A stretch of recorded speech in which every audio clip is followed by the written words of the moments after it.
जय श्री परशुराम। संविधान है, लेकिन क्या वह जमीन पर दिखाई देता है? अगर संविधान है तो कानून है, और अगर कानून है तो न्याय सबके लिए होना चाहिए। लेकिन क्या यह न्याय वास्तव में मिलता है?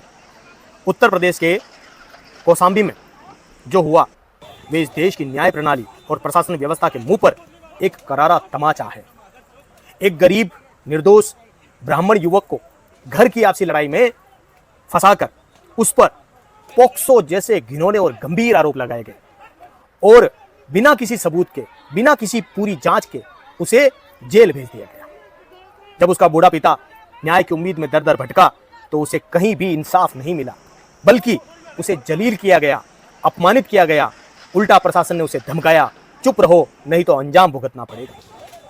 आखिरकार एक टूटे हुए बाप ने जहर खा लिया। हाँ, जहर खाकर अपने बेटे के लिए न्याय मांगने वाले पिता ने आत्महत्या कर ली। अब जरा सोचिए, क्या यही है इस देश का न्याय? क्या यही है संविधान की रक्षा? जब मृतक परिवार और समाज के लोग न्याय की मांग करते हुए धरने पर बैठे तो प्रशासन ने क्या किया? प्रशासन ने उन्हीं पर लाठीचार्ज कर दिया और उन्हें दौड़ा दौड़ा कर मारा गया। कई लोग घायल हुए, कईयों के सिर फूटे, खून बहा, लेकिन प्रशासन को कोई शर्म नहीं आई। तो फिर सवाल उठता है, क्या यह संविधान ब्राह्मणों के लिए नहीं बना?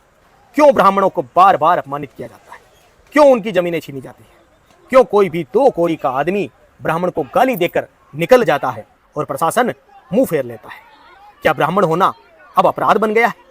क्या गरीब ब्राह्मण को जीने का कोई अधिकार नहीं? अगर संविधान है तो हमें दिखाओ, हमें बताओ कि इस देश में न्याय किसके लिए है। आज ये एक ब्राह्मण परिवार के साथ हुआ है, कल ये आपके साथ होगा। परशुराम सेना की मांग है, मृतक पिता को न्याय मिले, जिम्मेदार अधिकारियों पर एफआईआर हो, युवक को तुरंत रिहा किया जाए और दोषियों की जांच हो तथा लाठीचार्ज के लिए जिम्मेदार सभी अफसरों को निलंबित किया जाए और स्वर्ण समाज के साथ हो रहे अन्याय पर तत्काल रोक लगाई जाए। यह सिर्फ विरोध नहीं, ये एक सवाल है उस व्यवस्था से जो न्याय की जगह अत्याचार का चेहरा बनती जा रही है। किंतु याद रहे, अब स्वर्ण चुप नहीं बैठेगा और अपने अधिकार की लड़ाई लड़ेगा। जय जय श्री परशुराम।